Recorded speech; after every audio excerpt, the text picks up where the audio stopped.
Assalamu alaikum warahmatullahi wabarakatuh. Assalamu alaikum to everyone following us.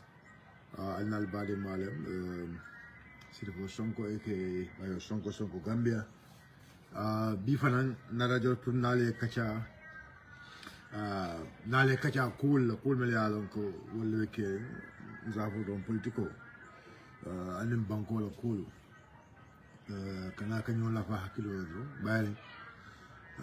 Cooking me along Kumara will indicate.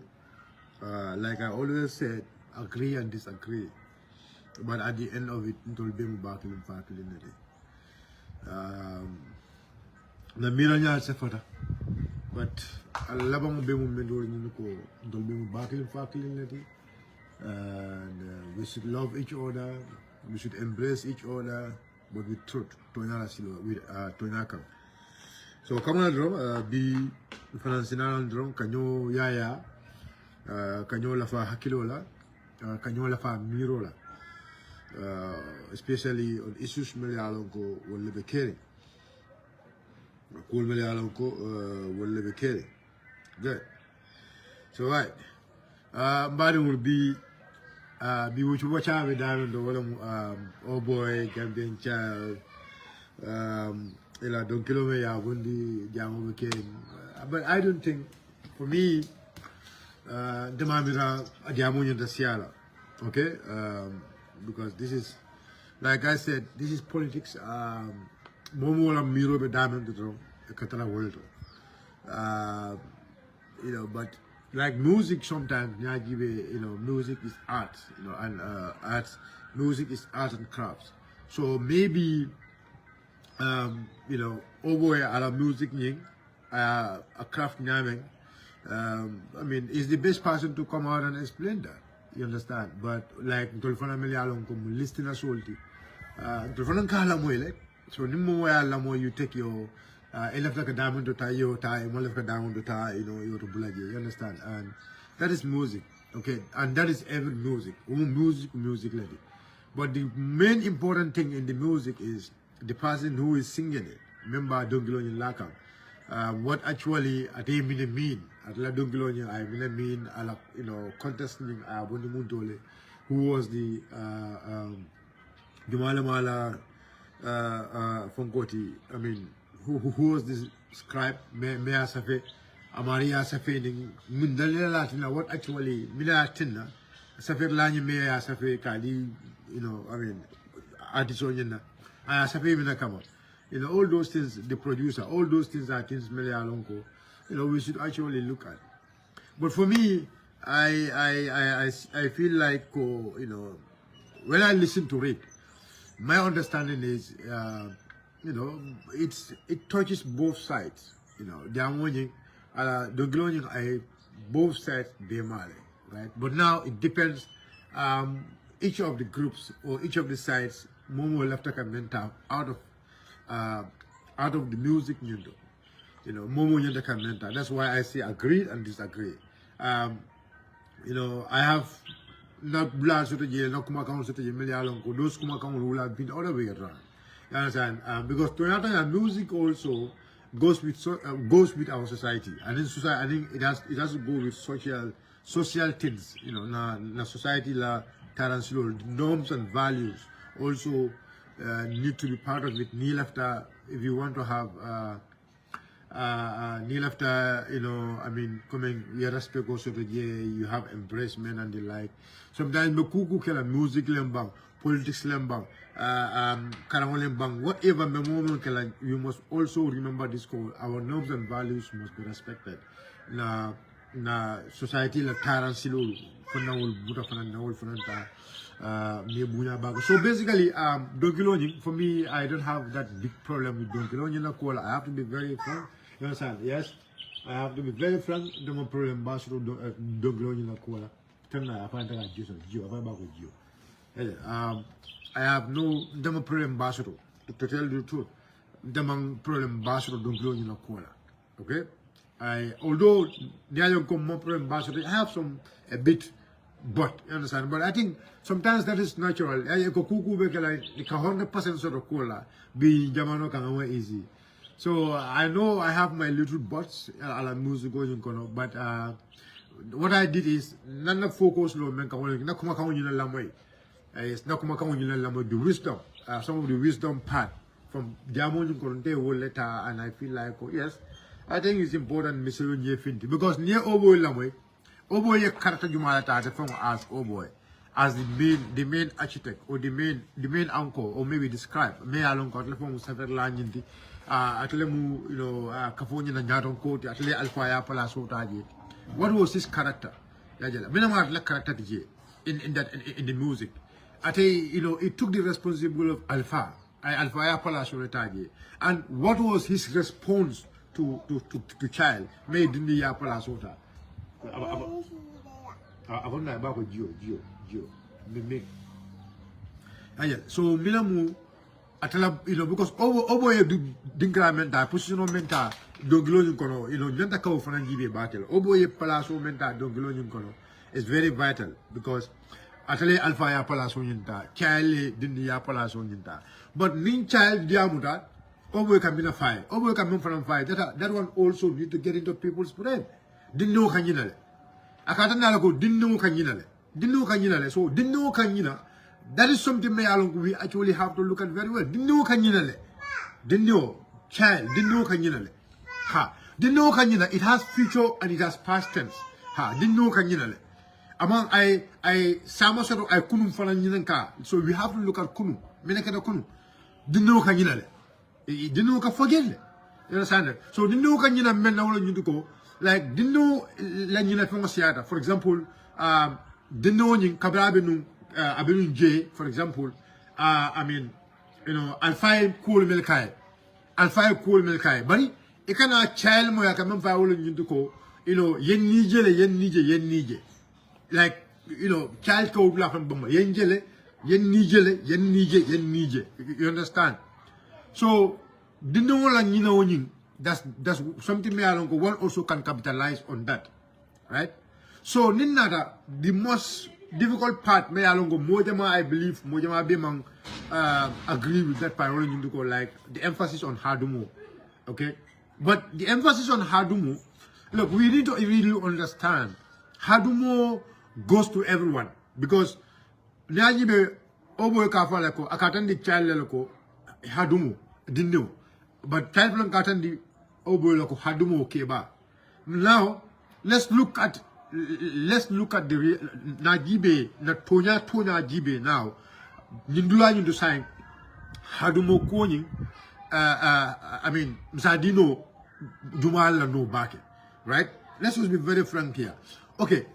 Doba Hadumo in dealer back to Kebala. Doba Hadumo dealer didn't know you because Koronto Ning Hadumo it a jump on the knowledge. Right? Okay. And Hadumo in real aspect, like Talib Akab Udlani, we need to Yalam Fananyun Dulaji Bake. So let us not allow the so-called people to carry this music, make it come to Latamu. We must explain to them.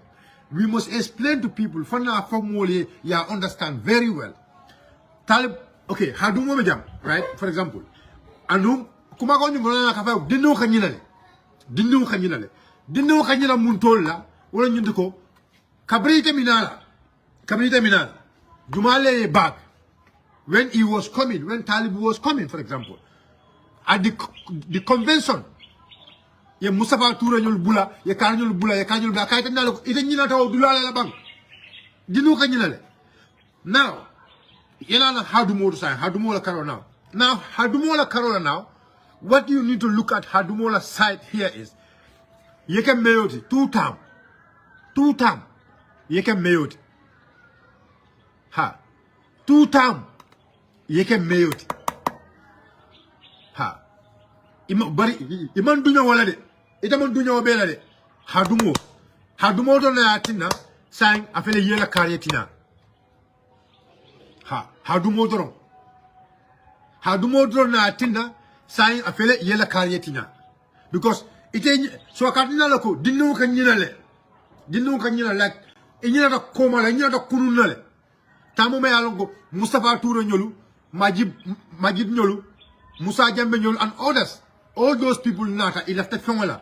bari ite place on soto wolu inyina ta wolu lale ite nyina ta wolu lale fo lu me atne bi alfa la palaso alfa nyina palaso alfa la palaso sai ite lafta kajo ko pour ko ta ban hadumo atne ibe fola so hadumo nyi talif like a fota bela it lose everything a fota bela so wala tina ngam non fo mole wala ñu ko fanna hakilo du baaki greed fanna hakilo du baaki so dia music going to me let us all embrace it along one need to be very factual here alim kanaso this so-called peoples and like let us not allow them to carry out with every idun ko be kata nyole ka because one thing I need to understand these people are PR people but come follow ñu ko imu PR nyawo nya ibn tol tarajan because ntolu abe nyame nka fo wala nyama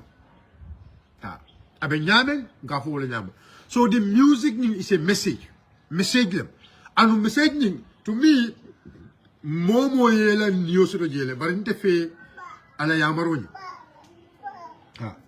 abe dula ngo tanna fa baba ko jio bi do sama tanna fa baba ko jio na fa baba ko jio ta yes so it's very simple so music going let's all embrace it yalong lefta kukulim be all understand jam ya yele kabring Oboy ka ajindi okay aman sara mola mo malong jumalem architect ajindi la koti good girl thank you baraka yam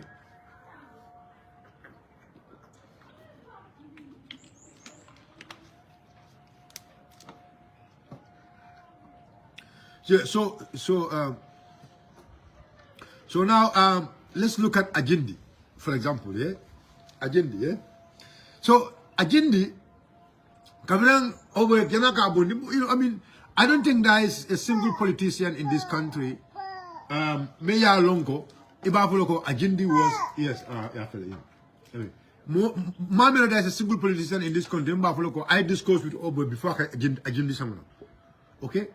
Ajindi bondile kabla ajindi bondi mole ajoko ajindi is you know ajindi mu you know a totality for example right you know so mole ata and then to tell you the truth you know when we were all together we all embrace ajindi because in fact we were using ajindi you know in our political code you understand so you know and so ajindi you know is normal so mbe ajindi tale right and then we all embrace ajindicate a household, you know, household tinting, you know, I get a boom be kono quote. You understand? So my advice, my point here is this. Jila pembe na uli nyundo ko alin sa akin drong be nyo faham you know, don't kilo nyo be a embrace. Okay? Now lonely Jamala problem when you don't blow into is about HADUMU. But HADUMU, I'm not going to come and Sebada Male HADUMU or Dindoda Mara HADUMU. HADUMU is a general issue here. But Nina and Ajibe, what comes in line with HADUMU? Like Oboy being the elderly person, being the spokesperson, being the Aklemu, the main character in the Fongoni. We actually need to look into that. You understand? I can really emphasize the dinner whatever a guy who Panato dinner. Udilani, Nada Fanang give it Baba kill and Ghana music going into na put. Yeah, thank you. It's completely negative. Please. Yes, bro, Sirifo. Sorry, them be this you know, Bilam Nekanu, Katambil Dungul Betinak. Sometimes, you know, ila view and interview, you know, I'm gonna be honest with you. Sometimes I can fall in the body. Bilam te ne embrace, bilam ne respect, because political is not about me to my favor or wrong in the cola moy.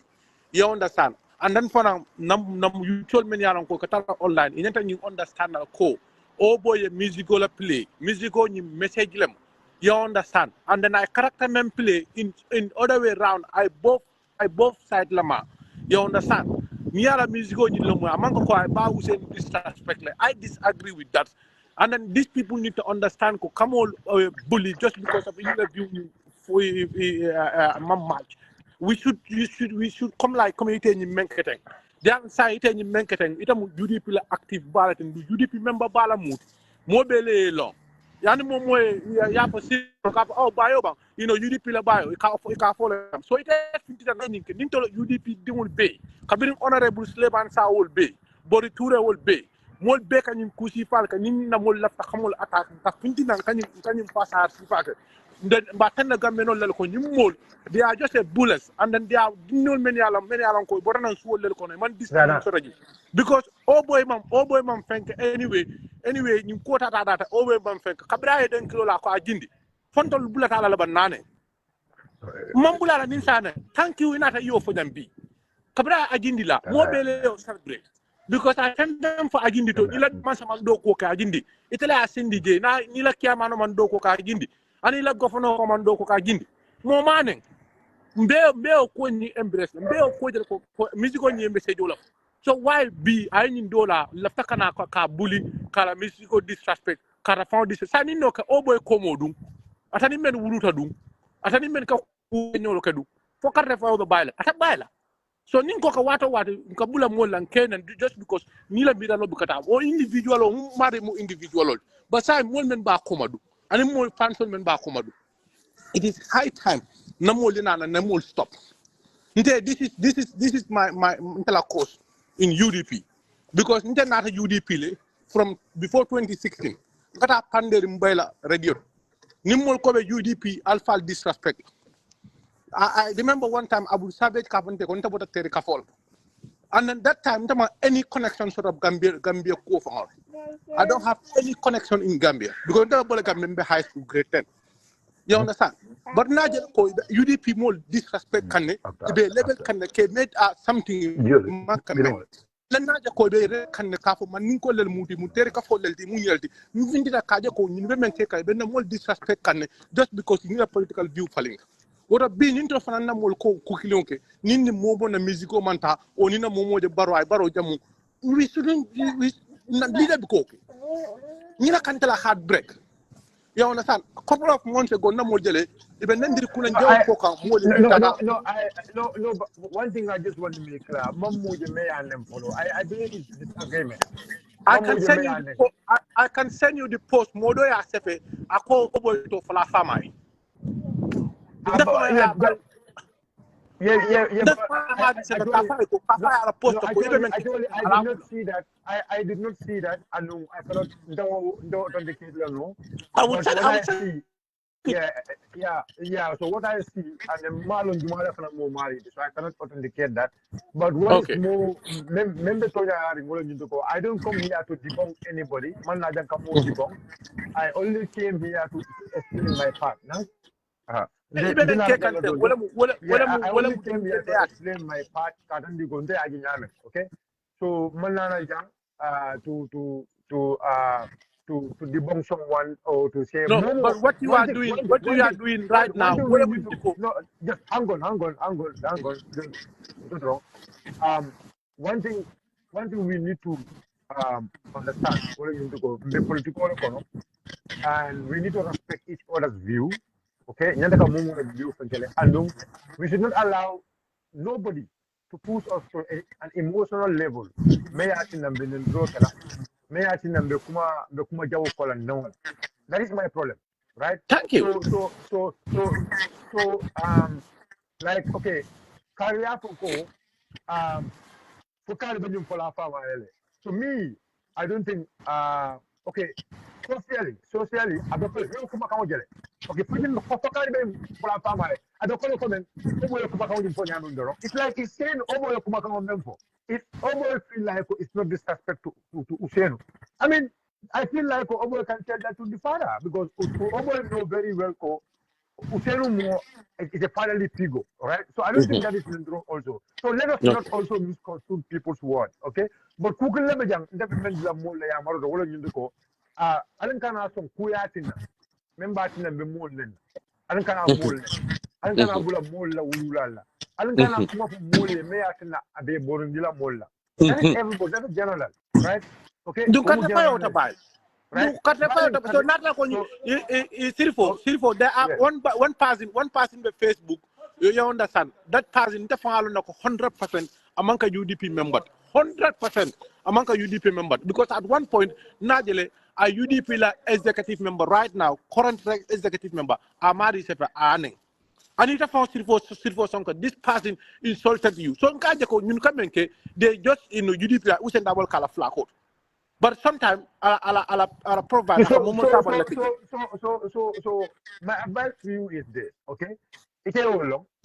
So Neo Mario long, ignore.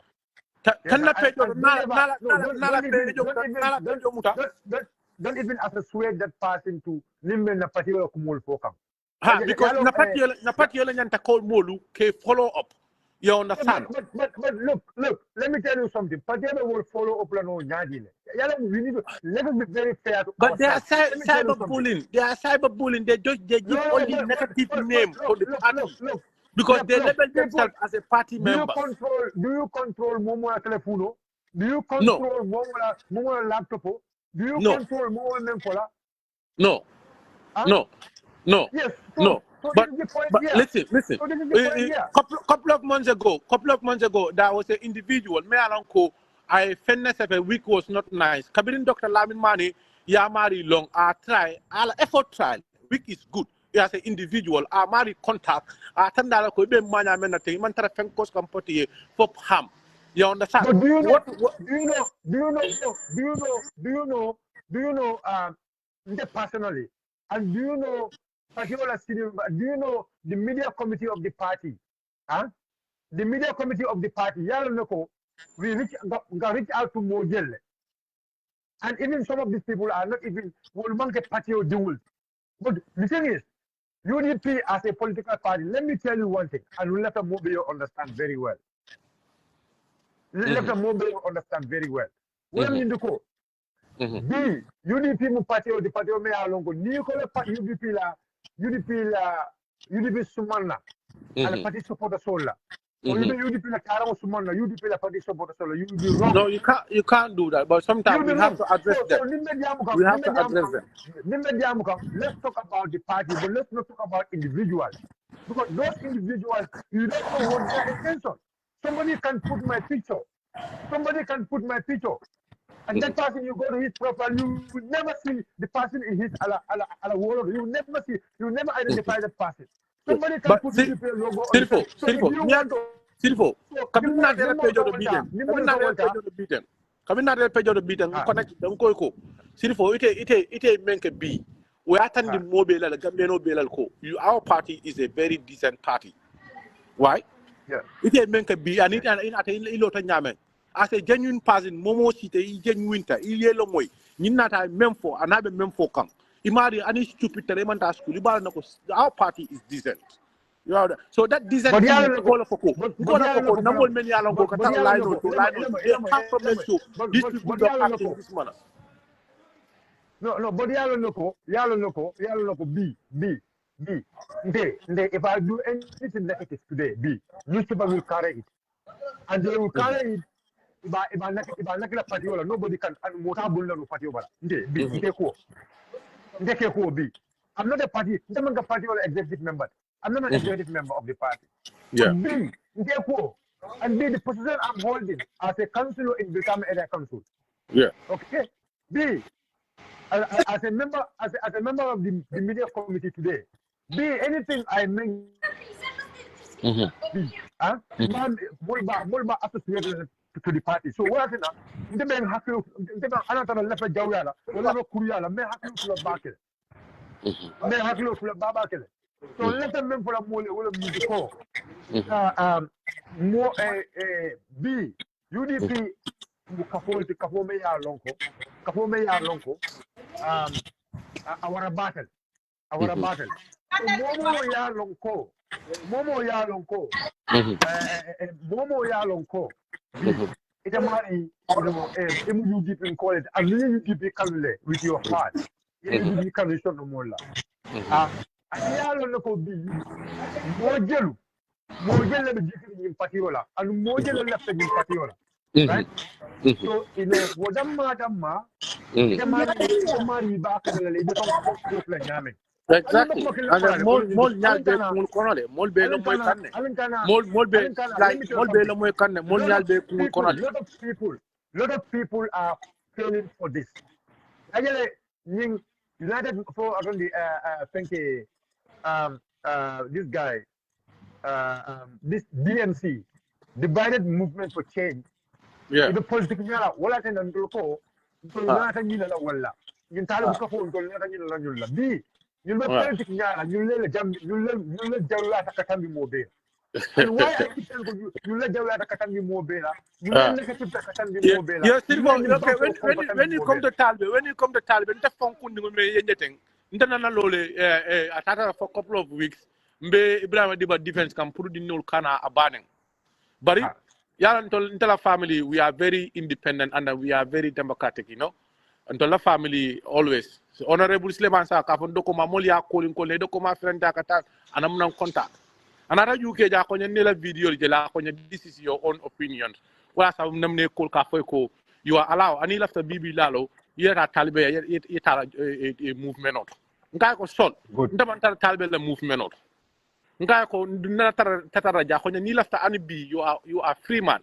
Imu fansum kebalati itate mentan koto ma do fanen ko la ko nyako na elda buru da fanen ko nyako video stop you understand bari nata talbe la mo la ko jele mbama diam ta nya ko nyako akonya ñun man ta dula fa so sai akonya ko muneta ko be pati ko no yeta bondi je i metata i la refan pati lo ban nata la mo la sila bulo le je nata la sila bulo je ni men ka tar online ne ko man ko ñunu tonya talbe la fala barakata silo men na ka ko makal men fo aka fan contradict bakere itata mira no la ko ta dam mala la family barakata o ta dam mala karanta Gambia ata kenola ite lafta bu Gambianol be kankiling ande mobe na together bari metata patio ite bota patio ora that mean ko ita kamen fo iman tarota wala sa talbe ko ndabota ji ndabota ji ndimme ko nin kelbe ko man la ka foy ko talbe man tara patio ji ama anabe ni movement of ni ma ka leadati abe problem o samman nan jele ntala o fali ala new movement o bibi lalo ye kemo bojan kal leadati talbe be problem o create la ndata ata ko di kala ji billahi wallahi talla ala be sedi yaringal so woto kamman ta hajala ko is fooling us kato itabe dawdara ni ndedi tata race la position ola in UDP ni meta itata yendata o manyane ta bonda UDP no ita bondi UDP but then you are not genuine to yourself. This is the one of the reasons I get out of there. All right, Ninkai, thanks for coming and thank you. Yeah. But you still Thank you for today. Let be not to talk. Yeah, so guys, like I said, I mean, Musa said in this someone, but you need to take your time. You someone you. I'm like you. There's someone Musa Mekachara be whatever near Kacha, and then I want you to be very definitely telling me, because left right in Kacha, Gambian cooking left over, especially UDP code. Nyanda kan hakilo do back in Talib movement on you. Yalong, Nyanda kan humoleko. Nyanda kan humoleko, I mean, Talib ko, Manyana Kanyinala. And on Talib ko, we should always talk about it all the time. You understand? And I have a reason why I say this. You see, Talib Nala Mulu, anything is going to be disrespectful to Usenu, to UDP, even men kekan and NPP mantala kekan. So imagine, Yemira Bake, Yemira ya understand very well. You really understand you. People feel like Oboy learning, they feel like Oboy learning coming from nandro be or disrespect be you understand? That is what actually, I mean, talib nala mol be celebrate kan. Talib nala mol be celebrate. So anything me alongo is a kind of insult or a kind of ka usenu doya. Talib nala mol ka wole celebrate. Now I understand. So that shows for how these people look at us as enemies. Talib nala mol let diamo be in a campaign day. Well, life is not going to be anything else more popular than I think than more popular than the UDP attack. In a meeting, focus is all about UDP. In a messaging is all about UDP. And in fact, ya jemenara molu, ekamemfonu usenu manu. That is exactly Talib Nala Mulu.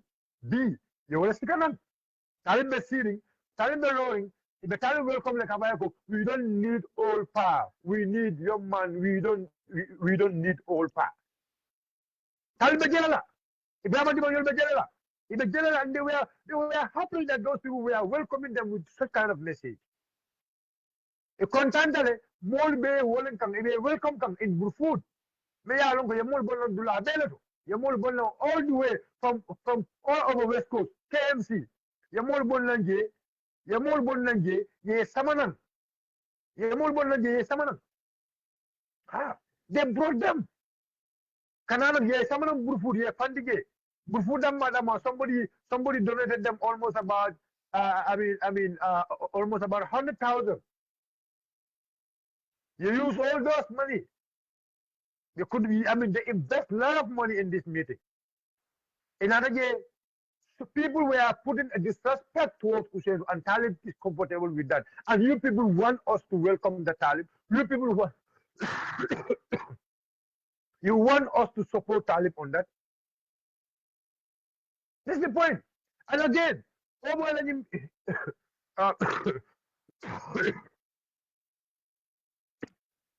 sorry guys, huh? Okay, Atambulu. When after na so, guys, this is the problem here. Talib Nala Mool, and whoever think we're going to forget those people, we are not going to forget them. Because Wallan monkey fendi can go kill it. Wallan monkey fendi can UDP take. Because one, they need an alternative in politics. And they feel like we are not that. So they feel like the political space or the political environment most men and so they have to form a new party, and that new party they can only build that party from UDP or through UDP. What is that? What am I proud to do? That's their intention. That's their intention. I don't know free. We will never leave them free. Never. The only thing, like I said also, it comes two ways. And one thing I have to say this Oboy being the main character there, I can mean for Charlie and Charlie come fire Oboy can fire. I can jabi men Alpha Carola. What is something may along go, for me I feel like the music is somehow is a bit okay. But it has a bit of it has a bit of disrespect in wider context, especially the drama part. The drama part, it has a bit of a campaigning message. The drama part, and that drama part left who are the one acting. Let's look at those people also. And who are these people? Normally, I think Alpha Lakati. I think Kebal Lakati. Normally, a drama part, no overall music, a drama part, Jama Bi, I think Alpha Lakati, especially in Francis Jamano Kebal. But why this time, Obo have to bring those boys, VM Yolu, we all VM Yolu, and those boys? Why Obo have to bring those people to act? So you can see there is a bit of architect. There's a bit of architect. Architect may along go. What are the context of this Donkelogin Kono? We all have to agree about that. We all have to agree about that. But again, like I said,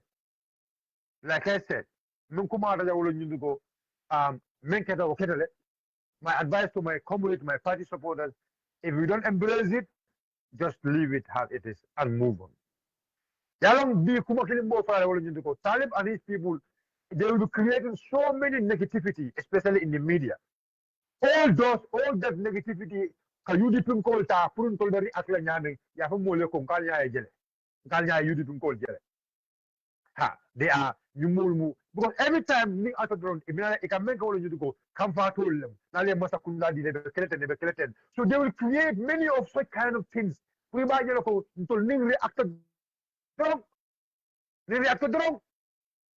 you know if I follow ha alleged these people are intolerant ha wala nan kale ko wallahi bi ndem kela bi ndem parti o kela ni banko kanyo be talib la parti o kela la talib la ni movement be o kela la than any other movement in this country ha MPP will know ya kele and MPP will they are naturally there will then will be no because will be seeing that automatically the left wala so then we will be together all the time ha and you will be diamond to kai wo ko mun kele no ledi but quand pour bi min kele ndebi nta ka mo kele nta ka mo di bong bi me talib le kele la katan mo be ala mo am tell you tout am no man dara kele kan jaw ya kam man ma kele kan men ka mo ni ko ayam konne ay na patio konne anu ala ngani on mo men wala kan na patio tay na patio men to ka tay that is his intention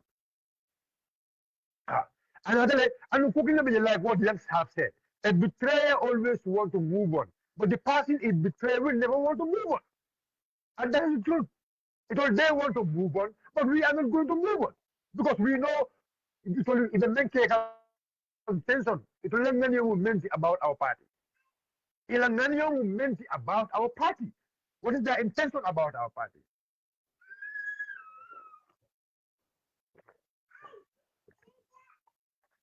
Talib is not my fellow opposition. Don't talk to Talib is my fellow opposition. He is not my fellow opposition. No. Talib is a destroyer. It's not an opposition. And if Talib is a real opposition and he feel like he feel like what is happening in this country. Wallahi Azim. Wallahi Azim. Talib believe that wala be. Nobody should move Talib the party party. That's why I will never call them UMC. I always call them DMC, Divided Movement for Change. They are dividers. In another they will bid through everything. In the Kato Baker, everything just kind of be party hotel. But Allah, Allah, Masaba Masakalanke. Masaba Masakalanke. Abel Lola Banco fe, Abel Lola Bull fe, Melialonco, will be proyati. Jamamancy, politicomancy. Politicomancy. No.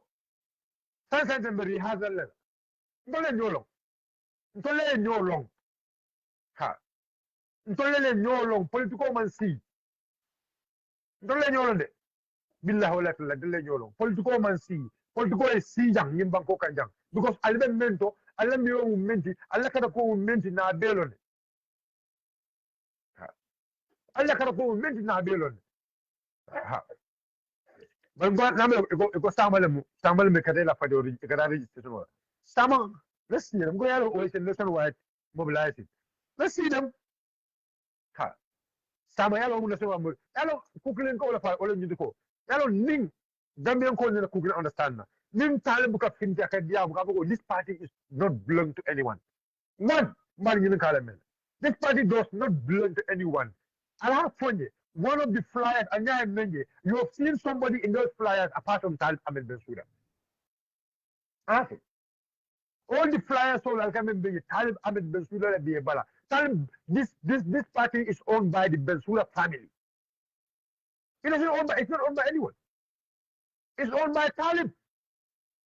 This party, hey, this party is not among the Gambian party. I'm not coming Kabako, you Gambia Bela. I'm not Gambia Bela Patriot. It's owned by Talib Ahmed Bensouda. It's funded, sponsored, architect by Talib Ahmed Bensouda. Ha, Tomo Bay is Talib Ahmed Bensouda. Ha. Atele tam patio nyinti, atele alo, atele bala concept koma, atele ma nyaton koti. Any day, if you go Talib monkey in patio nyaton koti, Talib is not going to put his money there. I know Talib. I know Talib. I know this gentle. I know this guy. I know Talib. I'm not going to let Talib learn it. Let Talib learn it very well. Let Talib learn it from the beginning. I know this boy. Ha. I know him. He's a big snake. I know him. Ha. And those who normally go to his office, Kadaga visit. I don't have to.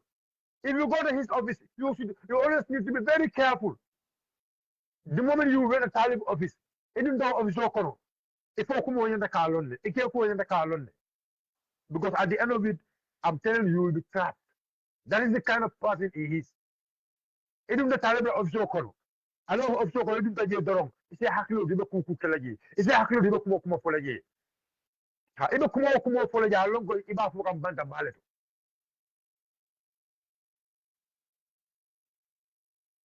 If you Kumo Folagi, I don't go Iba for Banta Ballet. Ndala ala office ko ita je iba kuma fokan talibe office ko e ba fokan banta bal mukana mo ni ne o fongola fon ha ita talibe office ko idunta office ni kono the moment office ni kono yeten tem fo office ni kono alon go e ba fokan CNN alon go e ba fokan BBC. That's the kind of person he is. Ni ma lo so fwe at the end of it I alena ji ba ka fam bondi nyare simba America from bonding at the end of it.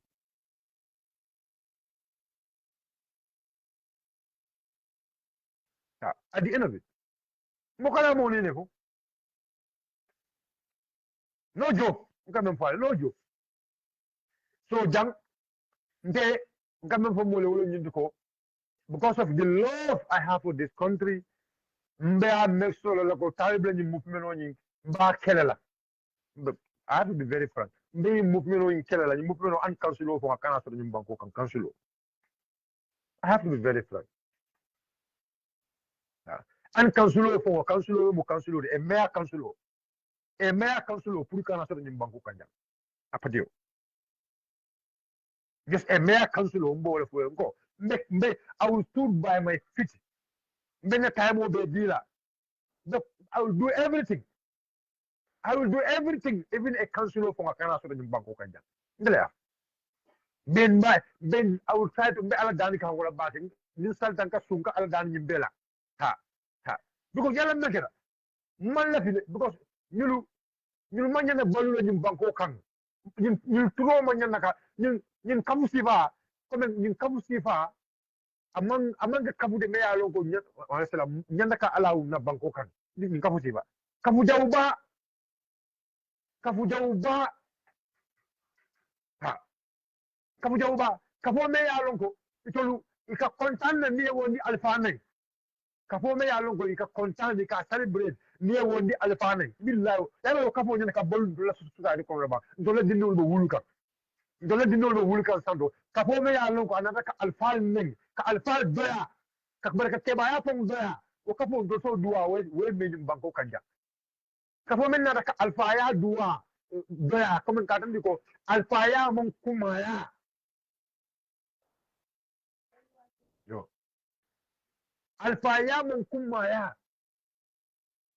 kafo men ka oke abula balo kafo monya da duwa bang we balu we sikanya banko kanya orana alfal beso doya orana studio beso doya orana kamilatiol beso doya orana na bunya molu na bunya alfal se doya alfa ya tinyani banko kanjang alfa ya tinyani banko kanjang o kafo Talib Ahmed Bensouda na jin kafo e man sembu e man alfa ya bunya e man fembu na kebaya do e man je ko kebaya is wisdom e man long and they will never respect that one wala Talib Ahmed Bensouda na la kafo me yalon ko e ka kontanne ka celebrate ka sia ni alfa nang ni de alfa ni alfa no wato no tum wol talib na la mol ka finti ka celebration o ke wala because ya alfa le nek ya alfa le doya atule men alfa juma ni ka bulo ka fo kono alfa juma le be comfortable la ye fo je sirin talib amed ben sur la ka fo kono ibe comfortable ni ala teba with right consent ni banko kanjam alfa juma le be okela alfa juma le be okela ha wala tinna albe keba do jele kono le bar killing bo wol fanan albe jele ni nata ibe tan doyare ne ite sonna kay fon warande ite sonna e findi santo because wol dolu because of family ties albe alfa do jele wol mu family ties albe alfa do jele je idun dawol kanne ha idun dawol kanne ye kuma ken sa fole ha ye kuma ken sa fole so wol be tarle no ma don just kono meali rek because mlekata tabi findi da folo ke ya alfa doya ye kebal doya ye kebaya doya ko kebaya manke tenti ko kebaya manke wisdom de tabi findi da wato me yoke tabi findi da wato me yoke ye kebaya doya wato men findi da no tanni kebal la kebal ye na kasila andum gambia kebal be na kasila nyulale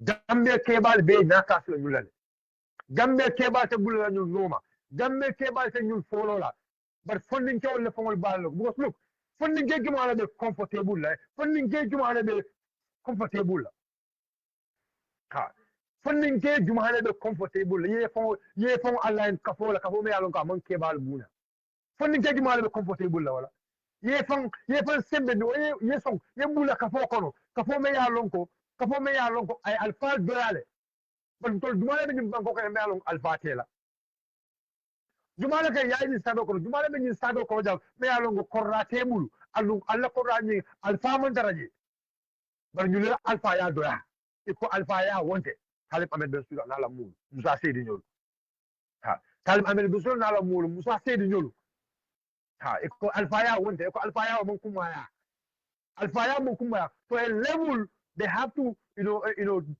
all ever ka ko beke ka kada ko beke ha ka alfa ya doya ka kebaya doya ka wisdom doya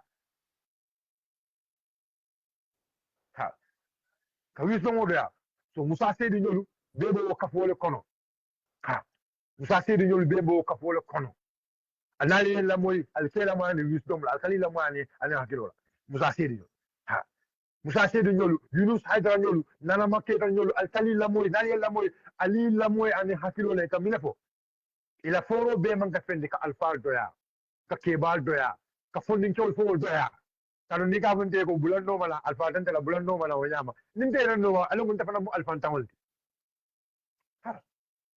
so alfa tan kafo jumala be son yefan nakin ni wala ala al haqiqatu ala al haqiqatu nyum kafo kafu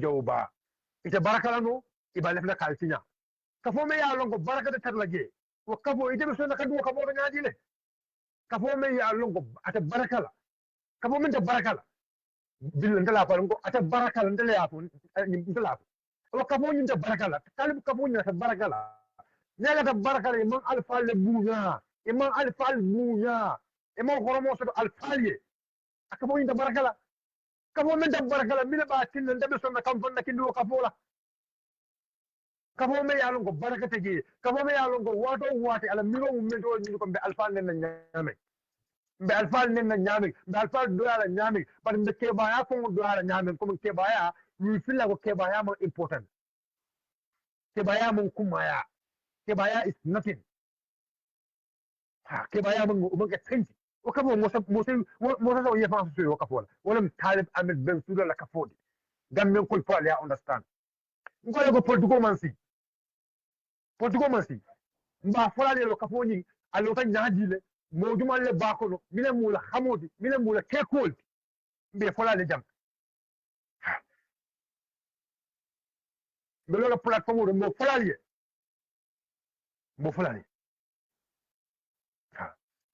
so wala beje naro do man naka meja naro do ko fa ko Oboy I mean Oboy mu donc la ay donc lole la modo li fongo je donc lo kono dol me fongo je ay donc lole la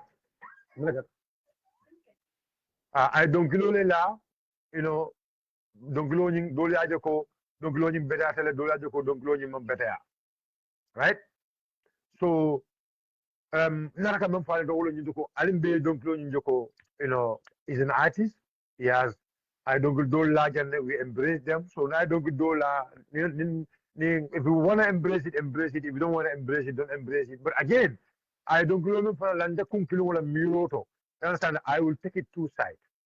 I will look ma la moila open with open heart. Akili kilo wala kaje ko one ma la moila jindako. Oboy mo artist wala. Ano artist wala fanan kala fle na e fon la me alon a controversy soto. That is nature. Artist kala wala e fon la I controversy, I mean, mul ba ko ñu hey man kala because artist ka balu viewers la. Artist ka balu viewers la. So artist ka balu viewers la ñame we have to sometimes understand. But let's want to also not advise to not advise to the artist. Nilo kumo fanam for na social, na society. Society, you always have to make your focus. Yeah, low society can. Me focus on how it is going to be to the society. When I saw Mr. Jao, he was advising Stargal, and Stargal, music going, she's a very talented lady, but the music, the social message, I can message me for how is that message to our society, and that is the only thing I would like artists to try to, ila libe sabero ke ila solo, it's along how to write it, you understand? Anybody look na but a message everybody can consume the message peacefully without no ambiguity. You understand? What is very important, I mean that is quite true, and to speak to the people, through us is very important. So for me, I'm okay. Like my only advice to Oboy and the Gambian child is a haklo to draw, need a musical bondula. They try to get some legal advice, some social advice before from elders, especially elders role Malayalo go new level do okay can no. The haklo to back will from goal to yakil to back elders will from the back. Yeah, but like I said, actually, my final thing would be that is Citizen Alarm CA. So we have left it wrong Gambia called CA. Citizen Alliance, Nali Jibe, Kafonia Lotanyagile. Naya Kabinata. People were saying the customer is there, the doctor is intelligent, doctor was supported by everyone, Well, Doctor Boy, Doctor is smart. I wish Doctor Koma join UDP. I wish Doctor join other political parties. But what do we see? The Doctor J, another Patiolo, a Kappa Citizen Alliance. The Rodala Laklo to Bakele, Gana Tarik in the Palaja. So come here, Caponio Law, a Kappa Citizen Alliance. Yes, that's that.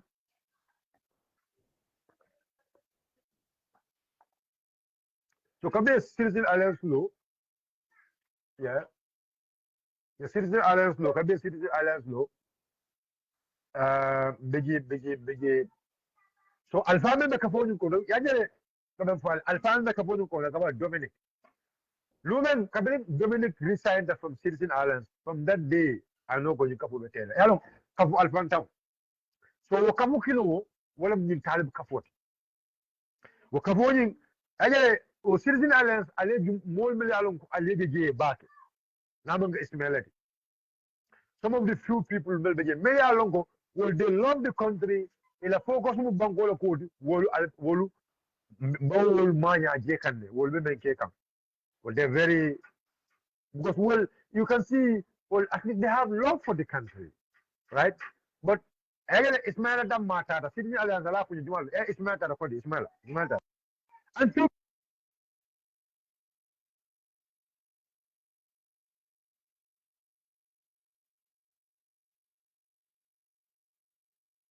it's matter when with few people to the government.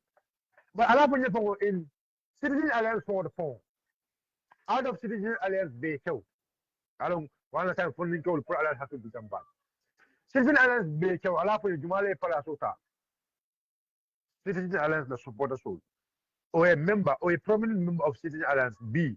Citizen Alliance will come to coalition with the government. But out of all of those people, B. Jumale Bege Mayor Lonko Abe Masakunda Palaso.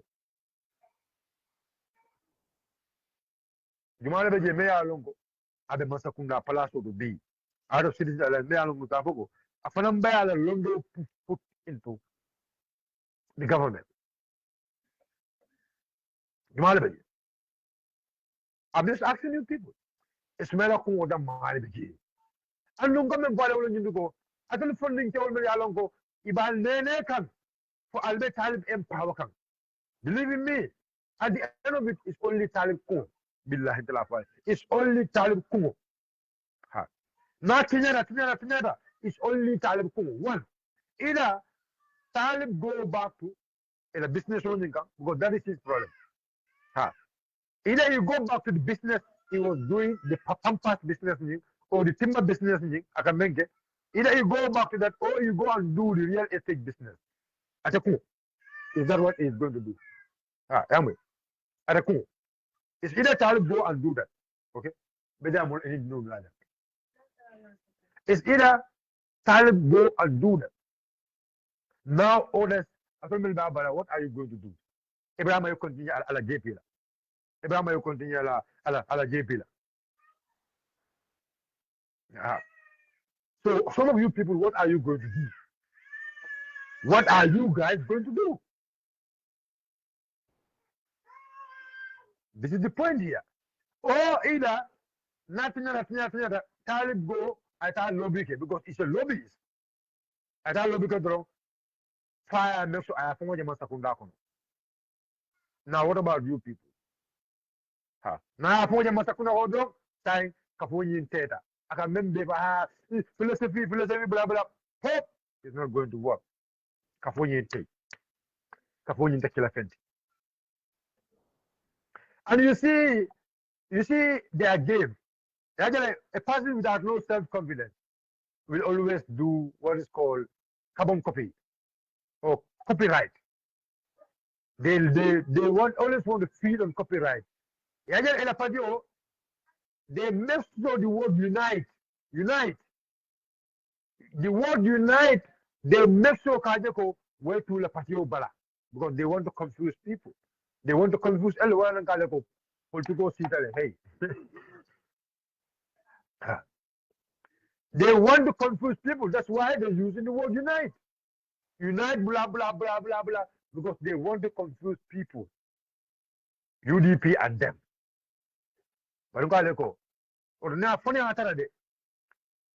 Your WhatsApp sorong, your Facebook sorong, your all social media based sorong.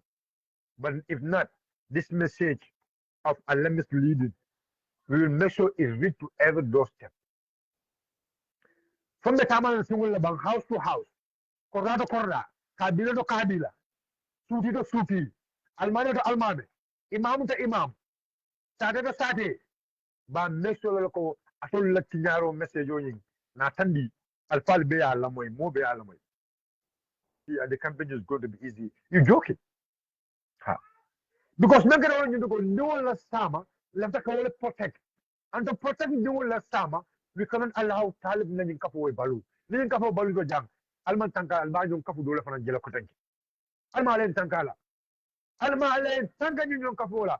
Ninkapo Masibo, Almalen Tankala. MPP Masibo Bega Agel. MPP Be Alonco Jam. Atina Jam. I more money. Bimbo Masibo Koro. Alma Alen Tanka. Talib Ahmed Bensura like in Kaponing. Alma Alea Kaponing. Alea Burka. Alma Alea in Kapo Burka. But Alma Alea in Kapo Burka. But Alma Alakana Belgian in Kaporo. Kapu Jauba. Alma Alakana Belgian in Kaporo. For Alambelani can you make a more Puna Dimaya, Melbe Duma. Melbe Duma, Puna Sama Kama. Alan Kedani. Ala Purin Kapo Kana, Belgian in Bango Kanjang.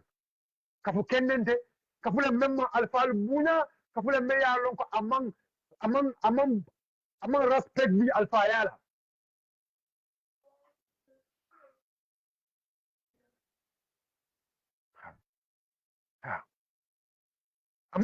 among fendi alpha yala kafule me yalo aka kontanne naje alpha neng aka kontanne naje alpha bea aka kontanne naje ko comme alpha ya to fe yalo alpha ya do aka kelele aka beale alma ala mbedan na masaba masakalangi hazo zel mbedan na nyin kafo nyin fu aka fo nyin kana balu jang aka fo nyin aka fo nyin kana balu nyin banko kan jang kadu kafule nyin me ya lonko na balu nyin banko kan jang aman febo be aman febo sama alma len tan nyin kafo ma alma len tan nyin kafo ma kafu jawba kafu tinyarin ba kafu miral jawba ya allah subhanahu wa ta'ala ndedala nyin kafo nya kana balu nyin banko kan jang akana sembe so nyin banko kan jang Allah beda na wala masaba ya rahman ya rahim ya razak beda na ni talib ahmed ben sura kafo be wala divided movement kafo ya Allah beda na nin kafo kana baraka jang ya Allah beda na nin kafo kana baraka jang alan jedana na men kam folen purna dinul mel be duma ila sama e kana alfa albaya e kana alfa albaya kana judu alfayala kana judu kebayala nin kafo nan la ka judu kebayala nin kafo nan la ka judu alfayala nin kafo nan la ka judu molla kada kol kunun kada kol nin kafo nan la ka judu walla ya alam bedanna masaba masakallanke kafo me yalon ko ya belke na fama belke bar hadumo ya tinna nin kafo mallafi kayo sabar nin banko kanya hadumo ya tinna nin kafo mallafi nin kafo mallafi to le dinno le duma yena ya tara kontrol fane banko do ko kula na banko lan kute ba nin kafo ko to kumul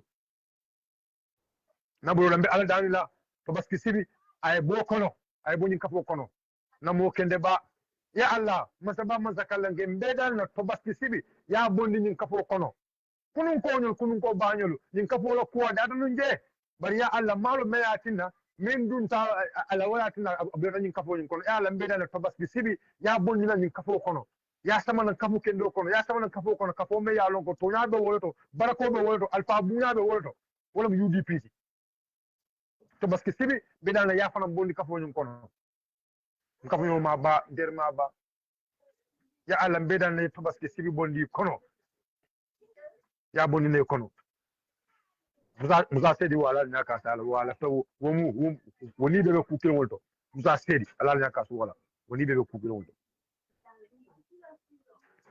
musa sedi woni be ku ke wolto ngamen du wata nka du wala from the bottom of my heart de amman ko men ka I'm not joking people think nimma ala me fela mantra fela na talbu ka fo ni long amman ka chanti de but I love this country wallahi I love this country Najim Banko Kanile. I want this country to move. Wallahi azim, my brother. But Talibu will day. I told him, look, cooking go. Yim Banko, Bakumakin Fole. Ana Taran told Master. Bakumakin Fole.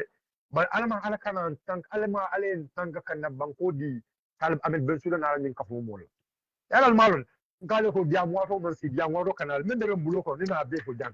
Gambian kole dum no men fo be bulu wol be jam falela dum no men alo wol be bulu nim findan diam da Gambian kole the little small the dum no men fo ya longo wol be bulu mo dum be kan wol fo lo bole normal ha be duwa kala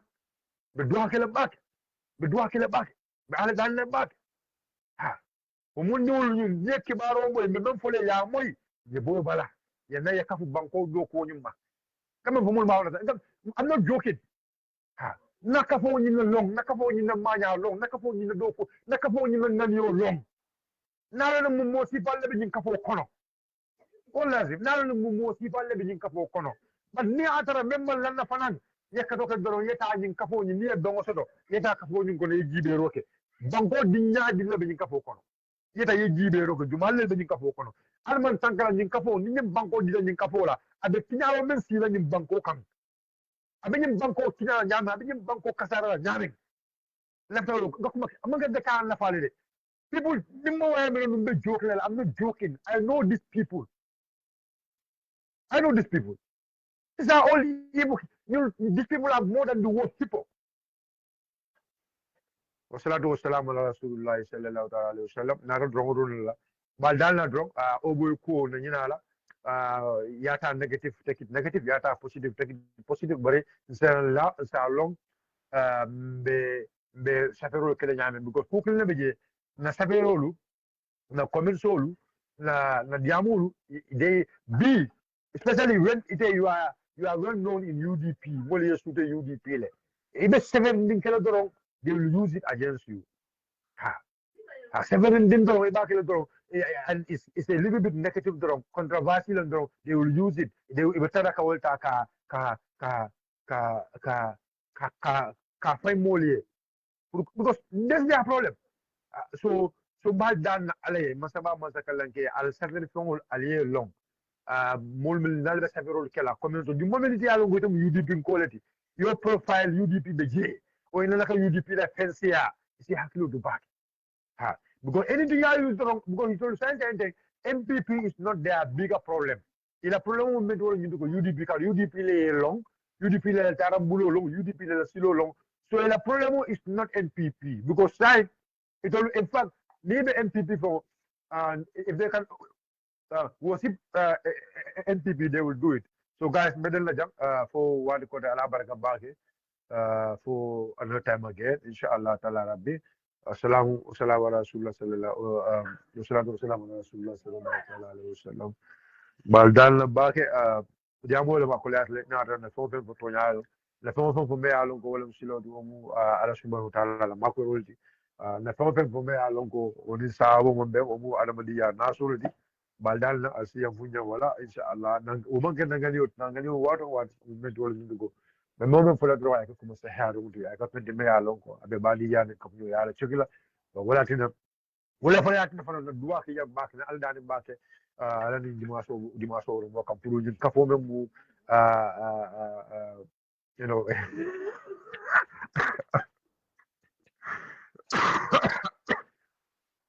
no the duale ni sa that wale never. I will never pray for you. I only pray for Tobaski to come. The guy, no. That wale, I'm not going to give you my start. So only Tobaski do what wale. Okay, Tobaski puru na. But it you lose time. No. See, I don't. Now I get still do out. Still follow your taki. The your taki no problem. I get still follow your taki. I can no problem. But Montana Tizaro did. Allo. Likewise, Manta Duale for them.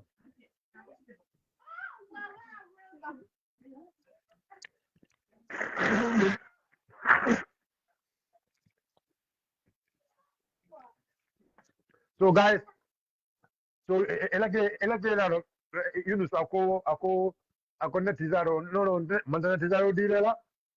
mandana tizaro dilela anu be do akal to baskile prime muruna bari ita kay no mandana tizaro dilela taya be nyama wala sirf duayo you know ita la sirf bo kono bari la sirf bu kono yela sirf duage bari la sirf duat ha ni ale menta muta adi 2026 se muru yogal même mori bati beso wole ha kon jele mori bati ba wotle mori bati ba ase koy saya belal wala jama ba den ko to dilela do dilela na den ko sa dino la mega woni ko ne hadi ojo ya sirfol ka hadi ojo nyoya ndem sirf kebal ram sirf dinol ne hadi ojo ya de mambala den ko ni sa no ba ne ma hadi ojo den ko ni to so no so guys so wala be UMC ay to ndate la kudo DMC ndate la kudo to baski na mo wala duwata ay waya kabin duwata ila ke na da fun se duwa fa ne na la muru abu muru ko to na ba ta muru na natural ya fongole nda man ta no ma nda duwa la ay fa na ka don kafoni to la kruku to la lo Yunus nana makeda Yunus talib Ahmed Ben Souda to la lo kafoni so to man ta duwa kele de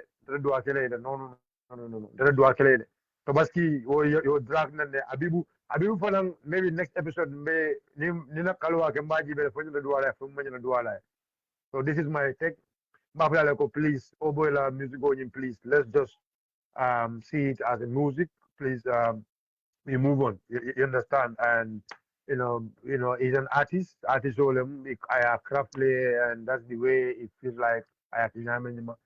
So I'm just appealing to my fellow Gambians, fellow supporters of the party.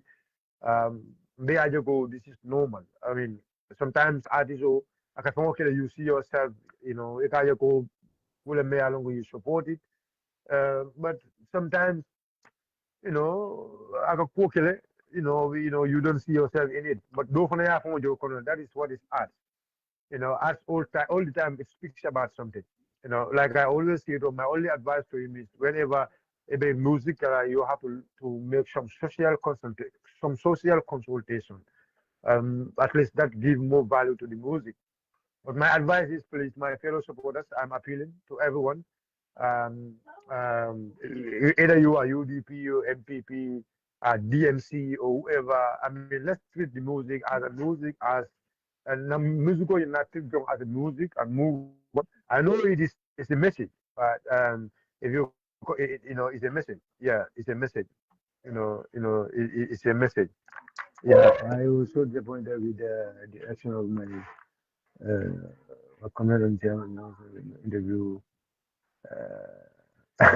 Non dere dangula ya dere dangula abla ya dere dangula na comment mendila. That is the only that's the best way I have to give you. No comment mendila about that because you did it deliberately. You don't want to accept the truth. Yalong best where na God do kana balu. Because you don't want to accept the truth. It is anything positive. You don't want to see it positive. That's actually a problem world. So the yalong are positive as far as it is giving credit to UDP. Is not right. Let me tell you something. If you guys have any credit, believe in me. There is a credit in this. I will come and give you the credit. But I told you, you people don't want to give credit to anyone. I told you, that's your problem. That is why then I'll book a dia. So the lack of you also the duale definitely be the duale. Ni left a mura lang kang yana duma nakasha the dua the dua kenole even mongole bonde yemur na bag